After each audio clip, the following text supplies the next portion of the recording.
Unang pindot, low. Ayun siya mga lodi. Pangalawang pindot, high. Ayan, tas balik sa low, tas off. Ayun siya mga lodi. So okay na okay yung ating wiring connection. Ayun, so magandang araw mga lods, mga idol. Welcome to Hajowooks TV. Ngayon ay magkakabit tayo ng mini driving lights. So stop, look and listen very carefully. What?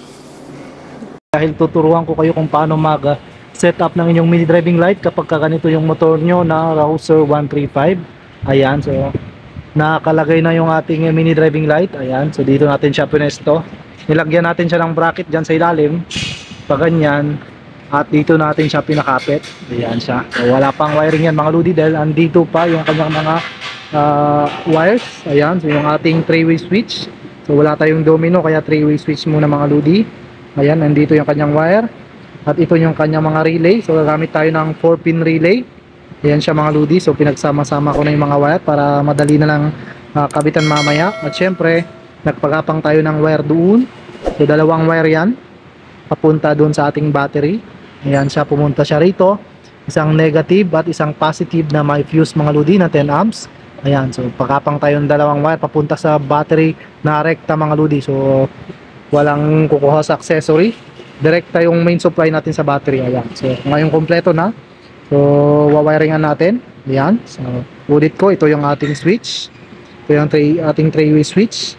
Ito yung dalawang wire na kinabit natin direkta doon sa ating battery, positive at negative. Ayan, so nakatape yung positive mga lodi. Ito yung ating relay. Ayan, so 4-pin relay. Tig-isa yung high and low ng relay mga lodi. At nag-tap tayo ng isang wire sa ating accessories dahil ang trigger ng ating relay ay accessory wire mga lodi.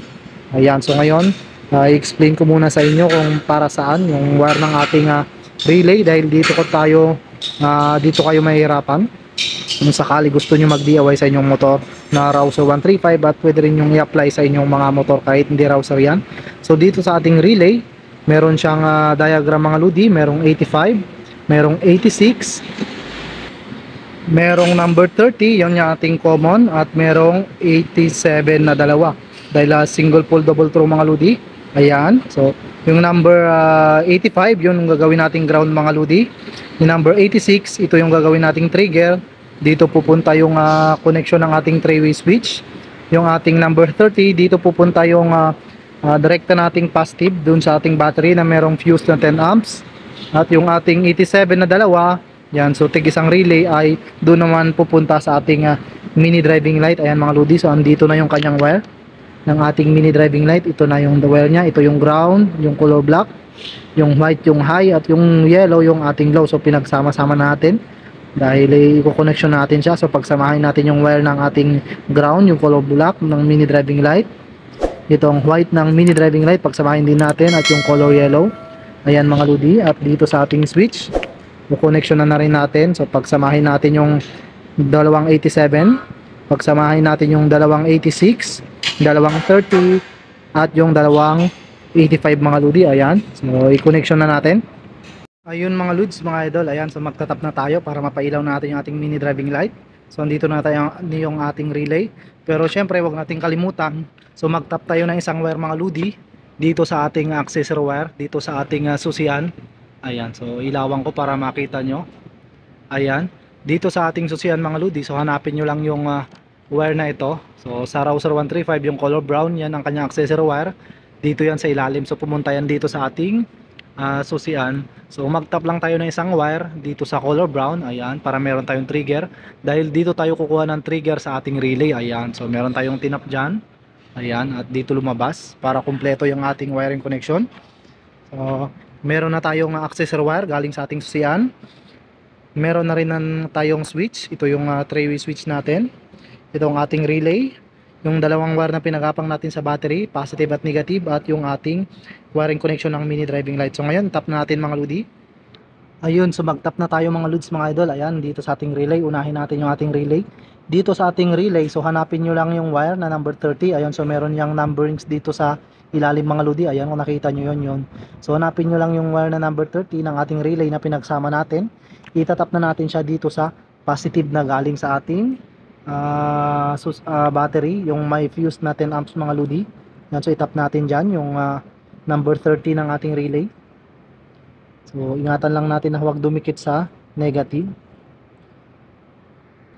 Ayun, so natap na natin yung number 30 ng ating relay doon sa positive na pumunta sa ating battery na may fuse. Isunod naman natin yung number 85 ng ating relay. Ayan mga lodi, yung ating ground. Yung ground ng ating relay na number 85, itap natin dito sa negative din na pumunta sa ating battery. So itap na natin dyan. Tap natin dyan yung 85 ng ating relay na pinagsama natin, at isama na natin yung ground ng ating mini driving light na color black. Ayan, so pinagsama natin lahat.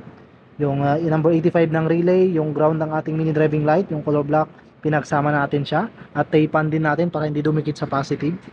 Ayan, so pagkatapos natin mataypan mga lodi yung ground at yung positive, yung accessory wire na pinagapang natin doon sa ating susyan, ito yung color brown, itap na natin siya dito sa wire ng ating 3-way switch mga lodi. Ayan, makikita, ito yung ating 3-way switch.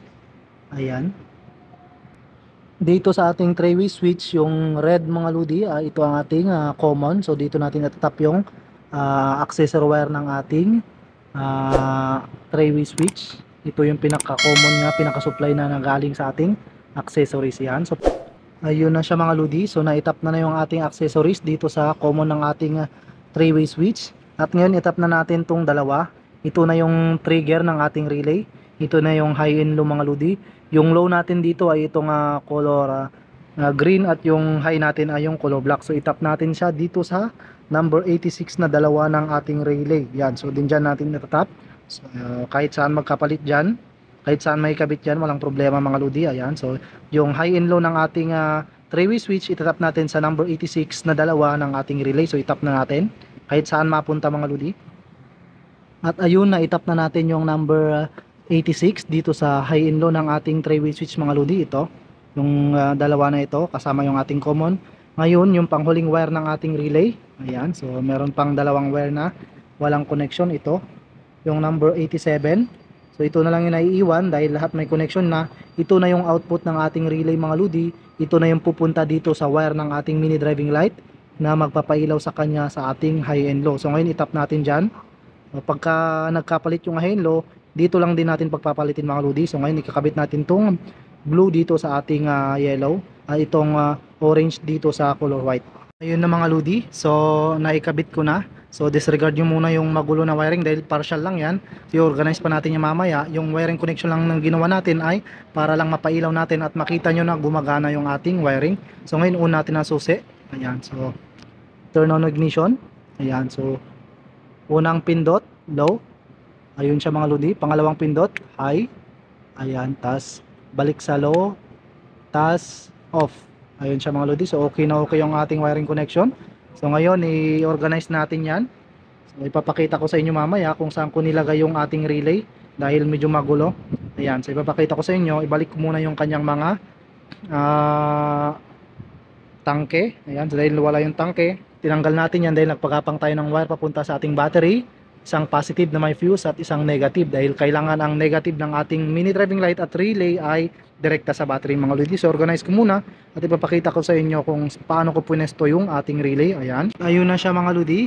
Ayan, so dito nakalagay yung ating relay. Kung nakita nyo, ayan yung dalawang Phillips screw dito.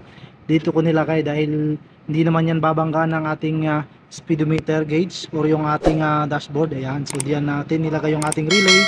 Ayan siya, so dito nyo lang ilalagay yung relay pagka Trouser 135 yung motor nyo dahil walang espasyo sa gilid or dito, wala. So dito lang talagang mas malaking space. Yan siya, na-organize natin, na-tape na natin mga lodi. So buuin na natin yung kanyang dashboard at pailawin natin ulit mamaya para makita nyo sa bandang harapan.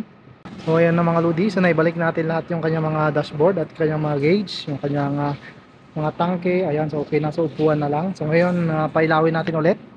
Turn on ignition. On, low. So mga lodi, ayan, ayan na kanyang itsura.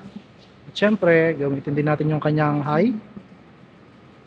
High, ayan siya. Ayan siya mga lodi. So ayos. Ayan siya yun. So goods na goods ang ating mini driving light na kinabit dito sa ating Rouser 135. So sana may natutunan kayo sa video natin ngayon kung paano magkabit ng mini driving light sa ating Rouser 135 mga lodi. Salamat sa panonood.